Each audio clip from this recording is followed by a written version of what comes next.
and welcome to Dialogue. China has recently released a guideline to address the challenges of its aging population and develop the so-called silver economy, with measures to expand, standardize, and cultivate various industries to cater to the needs of the seniors. What can we learn from the guideline, and how big a challenge is the aging population in the nation? And how much potential is there of China's elderly care industry? Join us for our discussion from Beijing. I'm Xu Qinduo.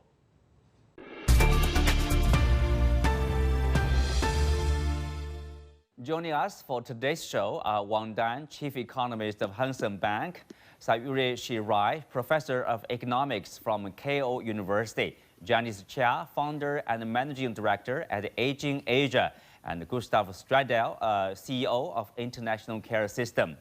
Thank you for joining us. Thank you for joining Dialogue. I will start with you, Wang Dan. The guideline is the first specialized document issued by the Chinese government, to foster the so-called silver economy.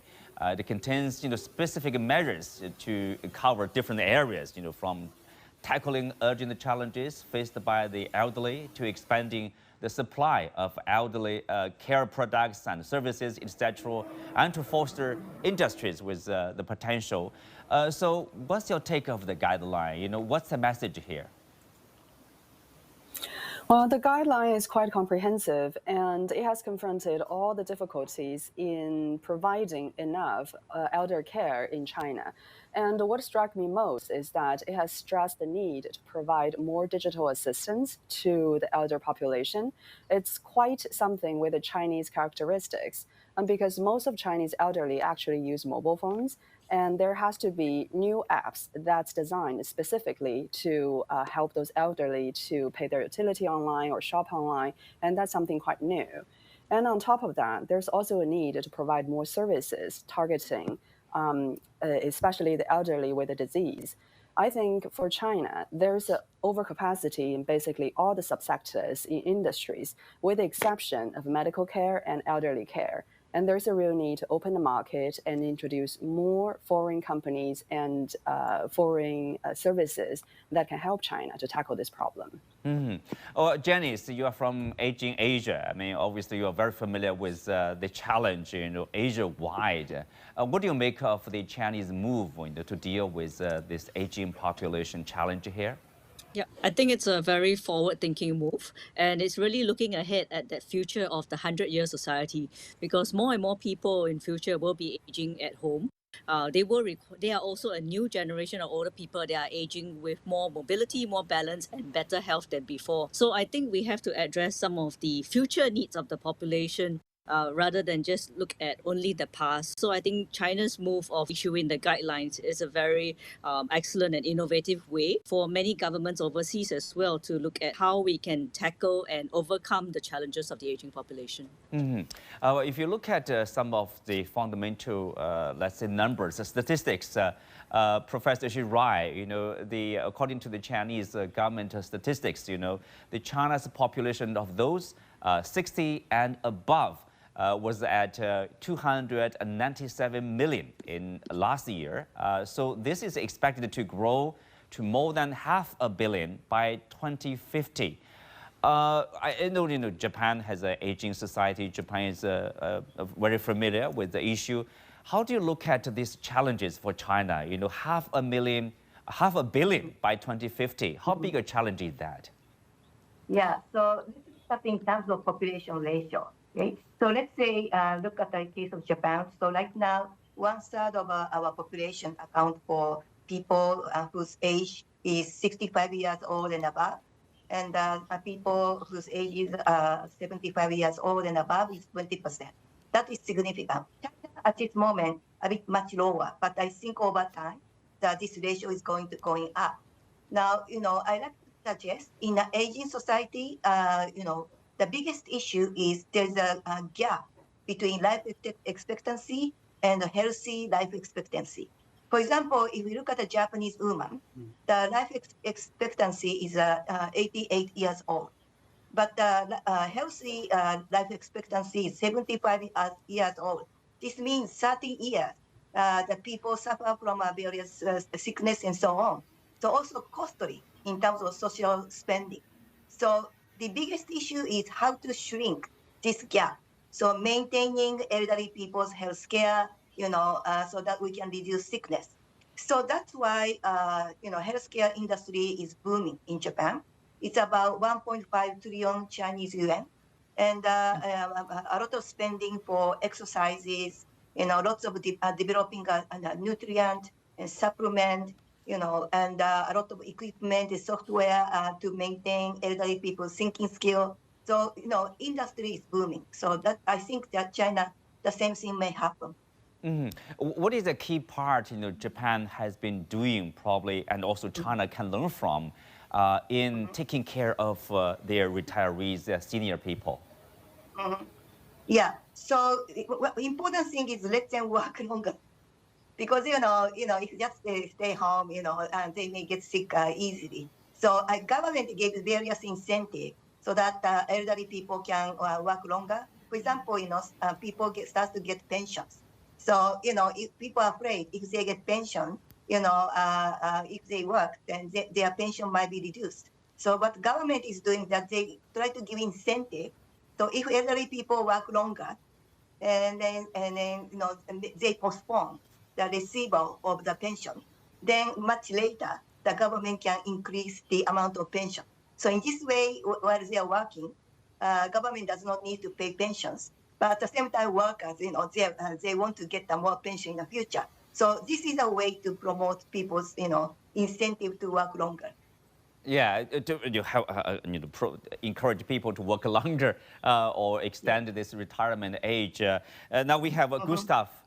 Gustav, you are in Japan, but you're from Sweden, and Sweden also faced similar challenges, aging population.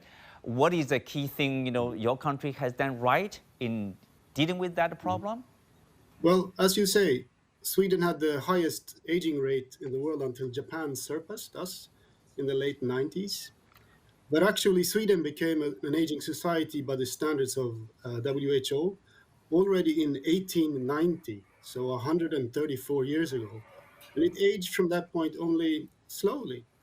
And there are many turning points or key moments for Sweden during this process.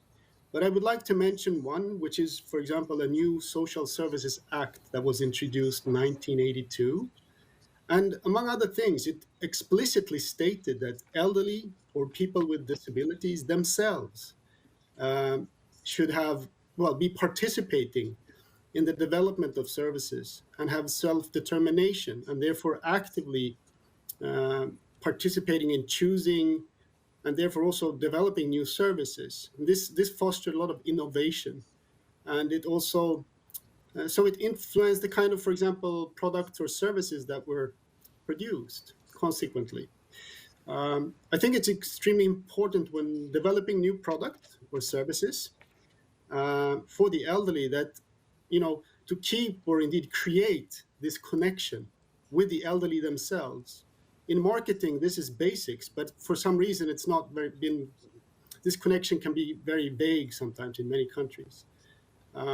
So, for example, let's say you develop a wheelchair, all stakeholders in producing and buying a wheelchairs, their needs are different. If the wheelchair is cheap, for example, care providers, they might be happy and buy it.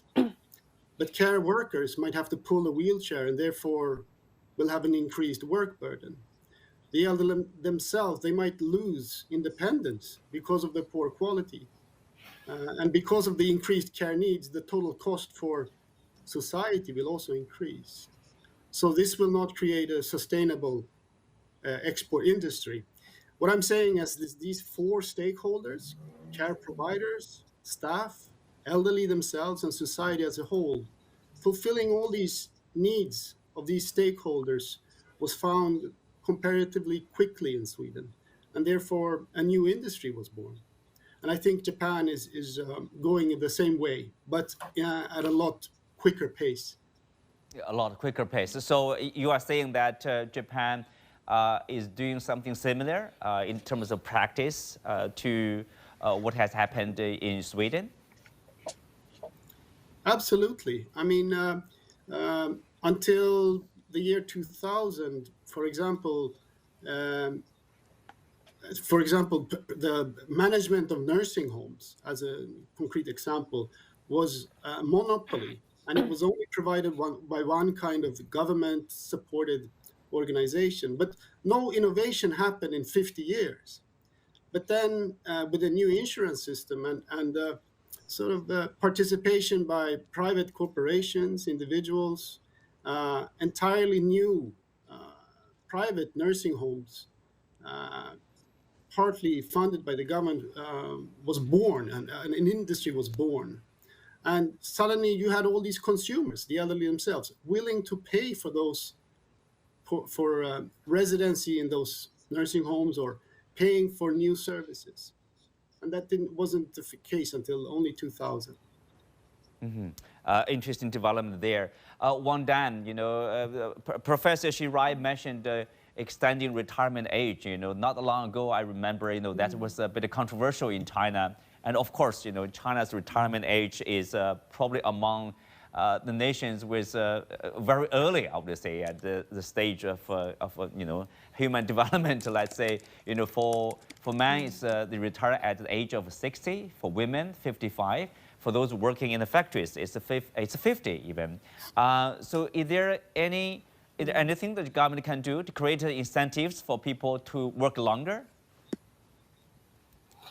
Well, actually, if they just move to a higher and more flexible age limit for women to retire, the workforce can easily increase. For example, myself, when I finished my postdoc, I was already 33. So it wouldn't take me very long before I reach the retirement age. Right. And for the country, any women at 55 years old actually is still at the prime of their working life. So it's a big waste of talent. And even for men, at their 60s, their social network, their resources is probably at the height of their lifetime as well. But for China, there's one difficulty, is that we do have a surplus of fresh young labor. And last year, one of the key problem was actually the unemployment problem of the age of 16 to 24. So the delaying of retirement age certainly was one way to address the pension issue, but it might exacerbate the job market stress. And there's also a fairness argument in this whole delaying of the retirement age proposal, because we're basically redistributing the cost of retirement. Do we want the young people to take more cost? Then probably those people, the older people, should retire early. But if they can work longer, then some of the cost will be shifted to themselves. And that, for the society in the long run, probably is a better way to go. So, Janice, if you look at this potential, this silver economy in China, according to the Chinese figure, the China silver economy is estimated to stand at around 7 trillion yuan. Or about 6% of the country's total GDP, and the number is projected to grow to 3 trillion yuan. Like 30 trillion yuan, around like a 4.2 trillion US dollars by basically 10 years later, 2035. What do you make of that number? What do you make that kind of a potential here? I think it's an awesome potential. And basically, the future potential of the silver economy essentially means that the opportunities in aging overlaps all sectors of our economy. Older people are going to be spending on more than just healthcare. They are spending on tourism, lifestyle, retail, food. They are going to impact every single sector out there. And that's why every business needs to have an aging strategy business pillar. Because from, let's say, the bank's point of view, your customers are aging. But if you look at credit point of view, older people age over 60, they have difficulty applying for a credit card because they are no longer working. How are banks going to address the future high spending consumer group, which is going to be the seniors? Although seniors may not be working after 60, or even if we encourage them to work, the age alone right now is also a hindrance to them applying for credit. However, they are able to pay their full credit amounts upfront compared to the younger market. So I think they are very cash rich. And they may be the ones that will be bolstering the future of our economies in Asia. If you look at economic growth, I think baby boomers are one of the biggest savers of all generations. They have worked very hard, they save very hard, compared to younger generations today. Baby boomers in the past, they believe that, maybe they'll take one holiday in a year or two. But today you see the younger generation taking holidays 4 to 5 times a year. But at the same time, baby boomers are also asset rich. They have also purchased multiple properties. And now as they are aging, and they now have money and spending power to help to inject into all areas. Many baby boomers, for example, are also helping with their children and grandchildren with the purchase of housing. So you are saying basically, it's a universal issue and it involves every sector of the economy of the society. So Janice, can we say there's enough incentive for different investors or industries to make investment in this new growth area? It's still a new growth area. So for many investors, they are looking at it from the healthcare investment perspective, because this is currently the most lucrative and also the area that we can see the returns. However, there are other businesses, other sectors that will potentially be adding to the silver economy, but these opportunities may not be discovered yet. So for the immediate future, I think there's really opportunities in healthcare, in real estate, the building of facilities, the evolvement of how we invest in different types of facilities for the aging population. For example, in the past, we may have looked at investing in retirement villages, investing in nursing homes, but now in the future, we will look at investments, investing in equipment that supports older people to get stronger as they get older, investing in biomedical sciences, areas that will help older people to make use of the latest in medical technologies to help themselves age in a better condition than before, and also engage in preventive health strategies. So I think these are all areas of the silver economy that is yet to unfold. And I think what investors need to do is to have as many opportunities as possible to look at what are the forward trends in the aging population. How will future consumers be spending, living, working? And where are the channels of future investments going to be? I think this is a huge area. Even the pension funds, the institutional investors will be very interested. I think now it's about how these investment products can be structured in a way that can attract the large numbers of investment into the sector. Professor Shirai, in Japan, I'm not sure whether there's also a similar term like a silver economy. I mean, how large is that in proportion to the total GDP, for example? So it's true that there is a silver economy and the industry, and it's growing, and also probably China also starts to grow. But we have to. I have to mention one thing. Now, in the aging society, a lot of elderly people worry about the longevity, how long they are going to live, right? And they all worry about the sickness and so on. So spending is not going to be as strong as young people. Okay, so it's a different type of consumption. So I think industry will grow, but it's not going to be a very strong compared to the young generation who are willing to buy cars and then houses. It's different type. So when we look at the silver economies, also I have to mention those areas have a highest inequality program. So, for example, in the case of Japan, we have so many elderly people, but only small portion of people have a very, lots of wealth. And then most of the people do not have a lot of saving, and then they live on a public pension, but public pensions are never enough, okay? So, they worry about it, so they tend to save rather than consuming. So silver economy is important, but I think they also have to have a reasonable prices, so that those people, can afford. So there are extremely rich people, so industry, can do something for them, but the majority of people will not be that rich. So, that we have to think in our mind, yeah. Well, Gustav, there's a difference between, let's say, the seniors who, let's say they have a lot to spend, or who, don't have a lot to spend. Is that the case? Some of them probably they need care services by staying at home. Others probably a nursing home there. There are different probably services and products to meet their needs. So a good nursing home will fulfill not only physical needs, but also psychological and social needs, and should be able to provide, that precious daily life that we um, have, and the elderly also had until they became care dependent. So this fulfilling physical, psychological, social needs, and also even creating meaning is also the core concept of well-being. And both well-being, care, and care quality is now being discussed in the International Organization for Standardization, the ISO. So we are looking at new global standards that should be applicable to any country, regardless of culture, for what a good, for example, a nursing home is, or what a care quality is, or even a device. And I think Sweden is not perfect, but Sweden was quite quick, kind of a pioneer in finding those different needs, and not just physical needs. But Japan has caught up, and the good Japanese care providers today, they are very good also at fulfilling these different needs of a human being.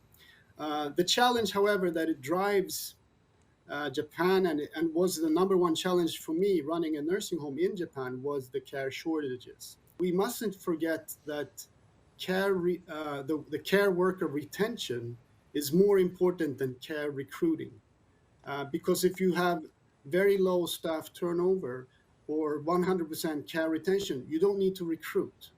So, and that is also, I think, mm, we need to start also really, really quickly to start about the well-being, not only of the elderly, but also staff, care workers. Care workers. So Wang Dan, compared to the situation in Sweden, in Japan, obviously China is still in the early stage. We say, I guess, there's media reports like there's even a shortage of nursing homes in big cities like in Beijing and Shanghai. And so the need is there. It's really about meeting the need. Is that the situation? For sure, because now about 90% of the elderly are still taken care by their children or relatives, and that's a substantially high percentage if we're comparing that number to OECD countries or even to emerging markets.